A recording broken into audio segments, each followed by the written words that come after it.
Grasslands. तो grasslands भी दो तरह के हैं, ट्रॉपिकल एंड टेम्परेट।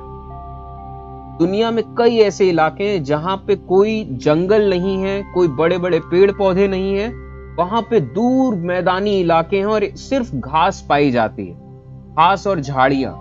कहीं पे छोटी छोटी घास होगी, कहीं पे बड़ी झाड़ियां होंगी, लेकिन वहां पेड़ नहीं है। वहां इसी तरीके से मैदानी इलाके हैं। दुनिया के कई बड़े बड़े इलाके हैं इस तरीके से। तो इन इलाकों को कहा जाता है ग्रासलैंड्स। यहाँ फॉरेस्ट नहीं है, ये सिर्फ ग्रासलैंड्स हैं। यहाँ सिर्फ घास फूस उगती है, झाड़ियां उगती है। और ये ग्रासलैंड्स भी दो अलग अलग तरह के हैं। दुनिया के कई इलाकों में अलग तरीके के हैं, जहां गर्मी थोड़ी ज्यादा है, और जहां सर्दी थोड़ी ज्यादा है वहां अलग तरह के ग्रासलैंड्स हैं। जहां गर्मी थोड़ी ज्यादा है वहां और थोड़ा सा कम झाड़ियां पाई जाती हैं।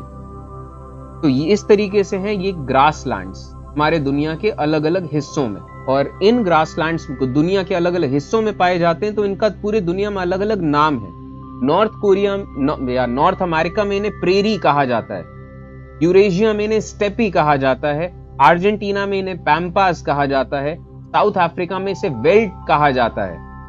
तो सब भाषाओं में इन ग्रासलैंड्स को अलग अलग कहा जाता है। तो ये ग्रासलैंड्स, इन्हें अब प्रॉपर अगर इंग्लिश में कहा जाए तो इन्हें ग्रासलैंड्स कहते हैं, ऐसे मैदानी इलाकों को। अब ग्रासलैंड्स दो तरह के हैं। पहला है ट्रॉपिकल ग्रासलैंड्स।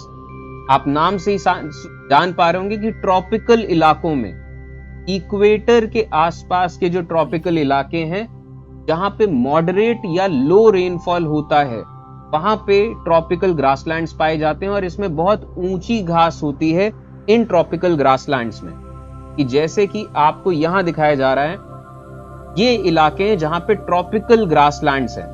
जैसे कि ये वेनेजुएला के ग्रासलैंड्स हैं, ये ब्राजील के ग्रासलैंड्स हैं जिन्हें कैंपोस कहा जाता है। इस तरीके से एक बहुत बड़ा इलाका यहाँ अफ्रीका में है जिन्हें नॉर्थ अफ्रीकन सवाना कहा जाता है। ये ग्रासलैंड्स हैं, मैदानी इलाके।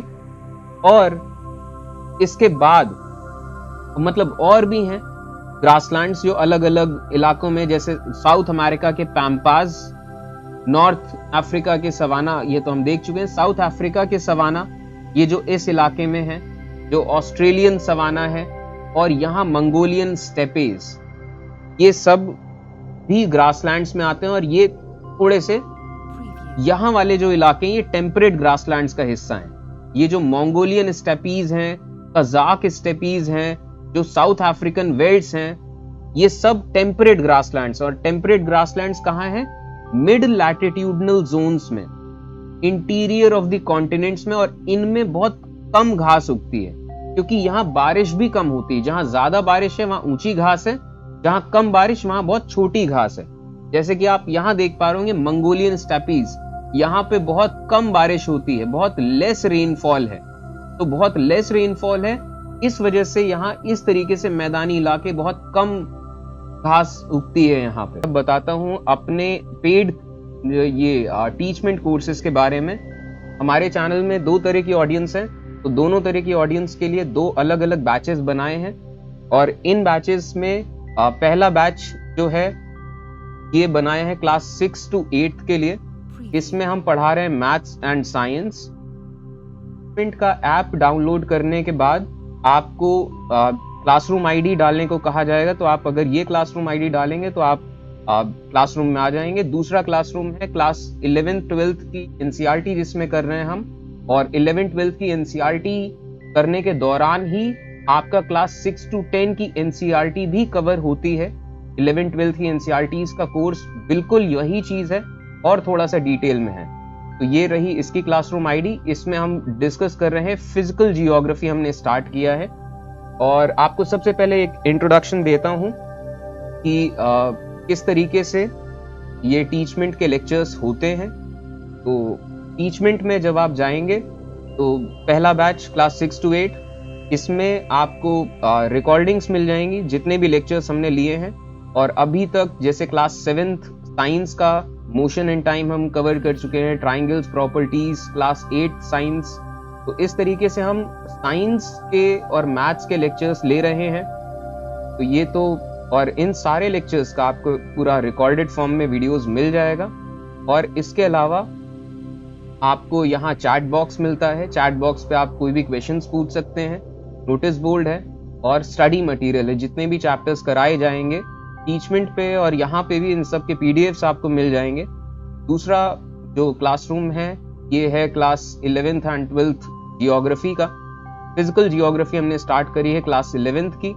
तो जैसा कि आप देख पा रहे हैं कि क्लास 11th फिजिकल जियोग्राफी का 6th चैप्टर 5th चैप्टर हम 6 चैप्टर तक कंप्लीट कर चुके हैं। तो इस तरीके से इन सारे जितने भी चैप्टर्स हैं क्लास 11 फिजिकल जियोग्राफी हम मार्च तक में हमारी ये पूरी बुक कंप्लीट हो जाएगी। और इसमें भी समरी के फॉर्म में भी हैं लेक्चर्स और लाइन बाय लाइन पूरे चैप्टर्स का भी डिस्क्रिप्शन है।